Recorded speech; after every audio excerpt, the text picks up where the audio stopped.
Hey, do you want to see every single watercolor that I own? Just in case you're trying to fill out your own watercolor palette and you're wondering what I have in mind. I don't know if I'm the best example because I buy things willy-nilly, but I will show you anyway. I'm going to show you the tubes, show you where they are on my palette, and then show you what they look like. Perhaps this should be more orderly in some way, but I don't really know how to do that. So, as far as brands go, it depends on where you are in your journey. In the beginning, I definitely just used a cheap watercolor set that I had bought for my husband that he never used. Now I usually buy either, well, you'll see the brands as they come along. This brand, American Journey, was from the company Cheap Joe's Art Stuff, which I think they sold everywhere online, but there were 3 stores in North Carolina where I live, but they announced that they are closing. So they closed on April 30th, unfortunately, so I probably will not be getting any more American Journey paints, but you will see a lot of them in my collection. Okay, this, I don't know. I felt attracted to this one. I don't know if I would buy it again. Gets Gray. I don't even know if anybody besides Cheap Joe's makes Gets Gray. It looks like this. Nope, it doesn't. It looks like this on the palette. It's kind of a green gray. I just got some. It's hard to paint through the camera. It's got kind of a green in it. I don't love it. I was trying to replace an old gray that I had, but I couldn't remember the name of it. It's fine. I definitely use it. I wish it had less green in it. So sometimes I actually go and make it less green by adding other colors to it. It does have its uses. I will definitely use it, but that's Gates Gray. If I had put these in order, I would put them in some sort of order for you. Maybe I'll try to sort of put them together in groups. I also have this, which I'm not going to actually use because I never use it anymore. These are like very highly concentrated watercolors. This is the Wild Rose color. I used to have a few of them. A bottle of a blue one broke in my studio one time and it was very chaotic, but this, you kind of like use the dropper and put it out. It's super, super, super intense if you're into that. I am now trying to kind of separate them out. Oh, this is a long time ago. Is this what I had? No, that's a Winsor & Newton. I have a lot of blues. There's some pinks. Okay, I will show you that I have, oh, this is another brand that I buy frequently. This is Daniel Smith. This is Lunar Black, which you can see I need to clean off the top of. I do have it in my palette. I do not use it very often. It is right here. That's not it, believe it or not. It's right there. I don't know. I don't always go by watercolor rules, like what the establishment or whatever says. There are definitely watercolor teachers who say you should not use black, you should make your own dark colors. It's up to you what you do. I have used this in the past when I am painting like a colorful scene and then I want a silhouetted tree in front. Like, this is good, especially if it's not diluted. It's like a very, it's a very dark black. An alternative, if you're doing mixed media, is to just use a black marker. Let's do yellows. Again, this is one of the last colors I bought from Cheap Joe's before it closed. This is Sour Lemon, another color that I'm not sure I would buy again if given the chance, but I will certainly use. Can you tell which one it is? Yes, it's the one that is very, very sour. This color especially, like I have a bunch of greens on my palette, as you will see, but I oftentimes prefer to mix my own greens up as I go. When this is mixed in with blues, no matter what the blue, it makes like a super bright green. It is a very, very intense color. That's why I'm saying, like, you can watch this for informational purposes, but I don't know if I would like take advice unless you just want to learn from what I've done. You probably are not going to need a color like quite that intense in your palette. A color that you probably will want to have is they call it cadmium yellow medium. This is one of those colors, if I'm not mistaken, that has like the warnings on it, or maybe this is just the hue and not the actual, I don't know. I should pay more attention to that, but I don't know. Some of them they say can cause cancer, but so don't eat it. Okay, so that is this. This is a very commonly used color in my palette. That is this sort of medium yellow here, used for, makes a lot of good kind of I like the way it mixes with other colors to make nice greens. It's just like a kind of a richer, nicer yellow. Then I also have car yellow, which is this even richer, darker yellow here. Also frequently used by me. And another one of my favorites is Naples yellow. This is also American Journey. I actually liked the shade of Naples yellow that I had before, but I think it was an old cheap watercolor set. So once this Naples is completely done, which it almost is, I'll probably try another brand. I still do use this all the time. It's this color right here. And I will show you what it looks like. I really like the way it, I like to make a lot of turquoises, and I don't know, something about this one mixed in with some other colors makes me happy. So that's the Naples yellow. It does look different. It's like, it's not as orange or something. It's kind of hard to tell on camera, but they are different. They are different. Maybe it looks more Italian. That could be the difference. Okay. Again, another Daniel Smith one. So I'll probably pronounce this wrong. Yellow ochre? Yellow ochre.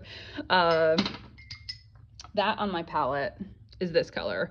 It looks a lot like this color, but it's not exactly the same. And for the paintings I do, appreciate having the difference. So I'll show you what this looks like. So it's kind of yellow. It's kind of brown. I love it in my earthy, I love its earthy tone. I love to use it for landscapes. It makes me very happy. That's that. And the thing that it is similar to is raw sienna. So here is raw sienna, and that's the one I also just showed you. And a lot of times they behave very similarly and will look the same, almost the same, depending on how transparent, like how watered down they are. But as you can see, they are different.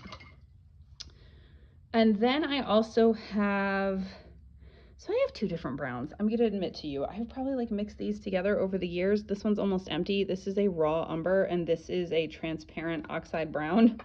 I am pretty sure it's the transparent oxide brown that I have right here. I'll show you what it looks like.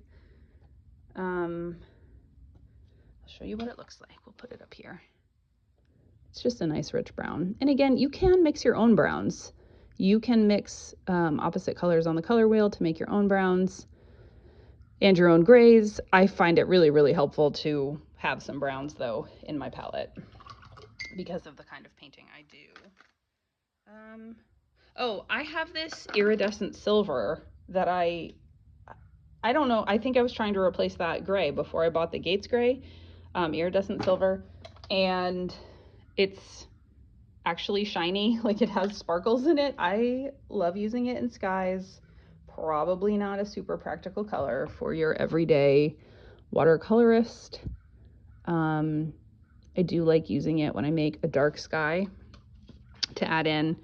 It's super hard to tell. Do I have a painting that has some in it? I still don't know if you'll be able to see it, and I have paint on my hands, so I'm gonna try really hard not to. Okay, I think this has some in it. Oh yeah, like do you see how it's changing? Like here, I think that's that silver. Like in real life, it's kind of sparkly. Okay. Let us continue on. Should we go down? Let's go down the blue path.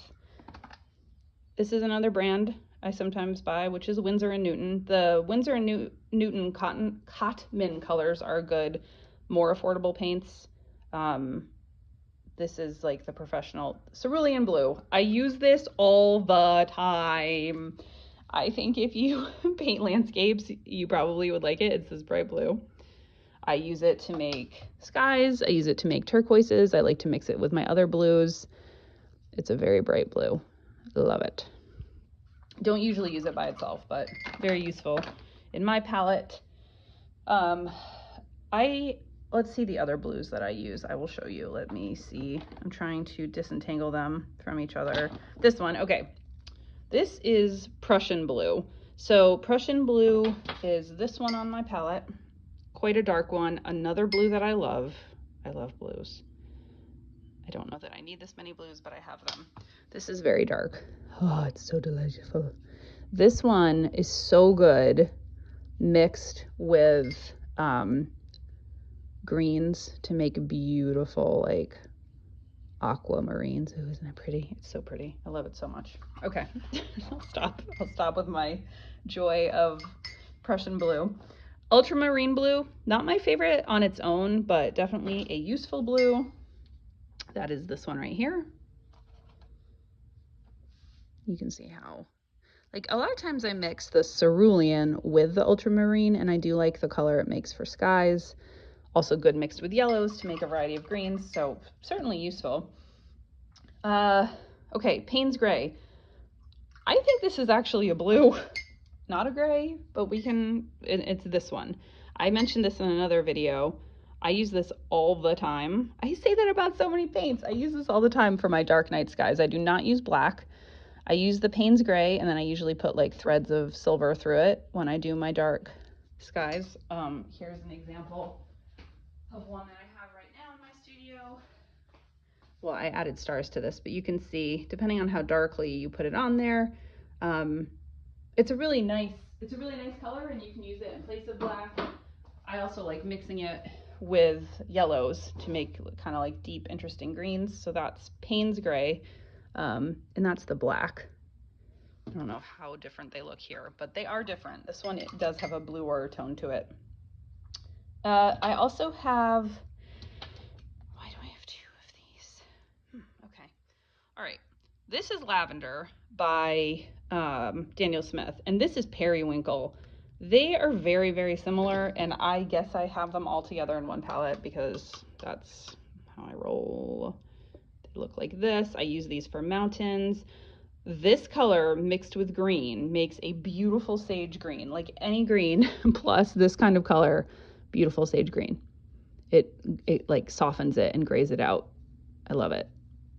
Okay, that's that color. What else do I have in my palette that we haven't gone over? Oh, the greens that I have. It's funny because I use greens frequently, but I'm not really emphasizing them. Okay, these are the three greens I have. Leaf green. Oh, Da Vinci. That's another brand that I buy, Da Vinci. Hooker's green, which I think was only at American Journey, as is Skip's green. And I also had a spring green, and I'm not doing a very good job of representing these to you. This is Skip's green, I believe. It's a very bright green. If you mix this with the sour lemon, you would, I was gonna say you would end up in space. I don't know what I mean by that. Okay, that's that. The Skip's green, I think the thing is I use my greens so irregularly that like they get kind of hard, and I think that's it. Not a color I love. You can see I'm not getting a lot of pigment there. I don't have any more of this, but this was a mint green color, and I actually really like the way this mixes with blues to make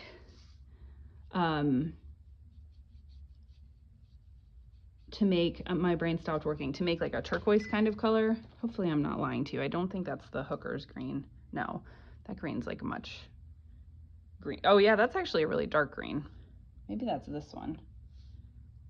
It's fresh, so I'll show it to you. Hold on. This one. So, you know, basic, I guess, color theory, it would be called, like, to get green, you would mix, I know you know this, yellow and blue. So is there a purpose to buying different greens? I go to the store and I see them and I'm like, that's so pretty, and I buy it. So I don't know that I need all these, because I do a lot of times just end up mixing my own greens out of my many yellows and my many blues. All right, and then I have two other colors on here. This I have run out of, but I still have in my palette. This is Scarlet Red. I believe it's called Scarlet Red. I don't use red very often in my painting because I don't like it that much. Yes, it does make good flowers, but that's just kind of like a straight up basic red color.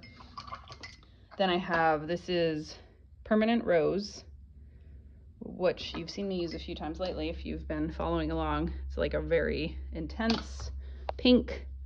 I've been saying that I had a petal pink on my palette I think it was actually called Shell Pink, and it is gone. And I could try, but I really don't think you're gonna get a good, like some green fell into it. So yeah, imagine this, but without the kind of gray undertones. I think it's a good color for flowers. Yeah, that doesn't look good, but it would if it came straight out. And then I have this color. I used to use a lot, and that is I'm gonna pronounce this one wrong too.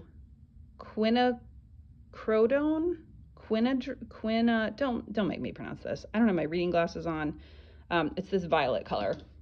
And I used to use a lot of pinks and violets back when I painted a lot more kind of like sunset-y scenes, and I just haven't been doing that as much. But this is a really pretty color. It's very pretty. Good for flowers also, or sunsets, like bold sunsets. I had a dioxide purple here. I don't really see a need for it right now in the paintings that I do, so you could mix like a pink and a blue or a red and a blue together to get a purple. If you wanted it to be dark, you'd want darker shades. And I don't know, I think that covers what I have in my palette currently. And wow, I really have a lot of yellows, which sounds like me. So if you have questions, let me know. I'd be happy to answer them.